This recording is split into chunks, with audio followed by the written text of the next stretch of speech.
आरती करी गिरिजा सुत के करी आरती बाबू महादेव गिरिजा जी महतारी बाबू महादेव गिरिजा जी महतारी एक दंत दयावंत चार भुजाधारी माथवा पे सेनुर शोभे मूस के सवारी आरती करी आरती आरती करी गिरिजा सुत के करी आरती पान चढ़े फूल चढ़े और चढ़े मेवा पान चढ़े फूल चढ़े और चढ़े मेवा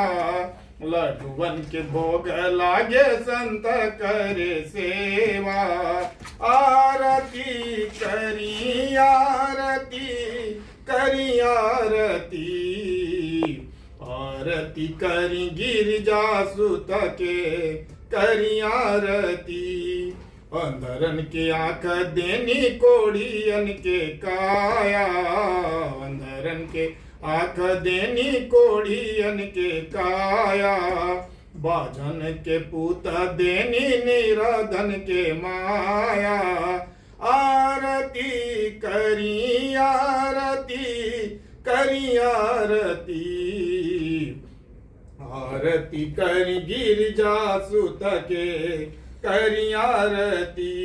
शिव जी के आरती पार्वती माई के आरती शिव जी के आरती पार्वती माई के आरती आरती शिव परिवार के करी आरती आरती शिव परिवार के करी आरती आरती शिव परिवार के करी आरती विष्णु जी के आरती लक्ष्मी माई के आरती विष्णु जी के आरती लक्ष्मी माई के आरती आरती बैकुंठ धाम के करी आरती आरती करी आरती आरती बैकुंठ धाम के करी आरती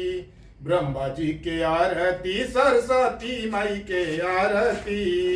ब्रह्मा जी के आरती सरस्वती माई के आरती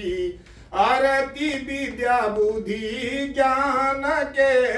करी आरती आरती विद्या बुद्धि ज्ञान के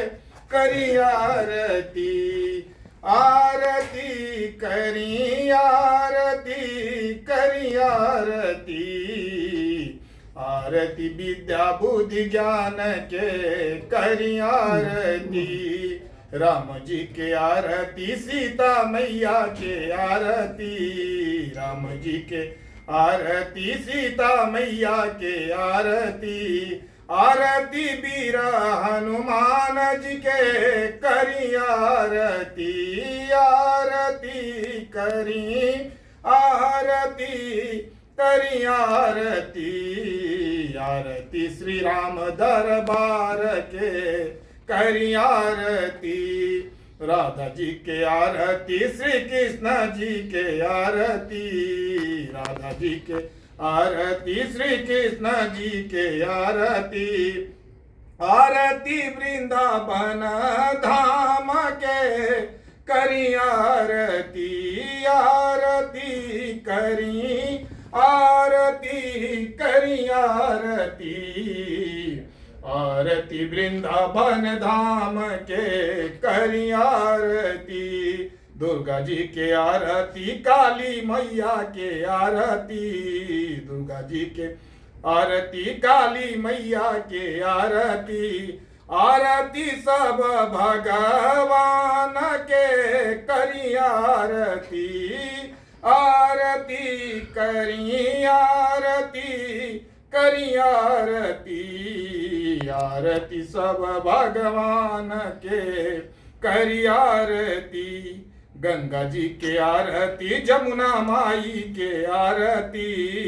गंगा जी के आरती, जमुना माई के आरती। आरती सब तीरथ महान के करी आरती।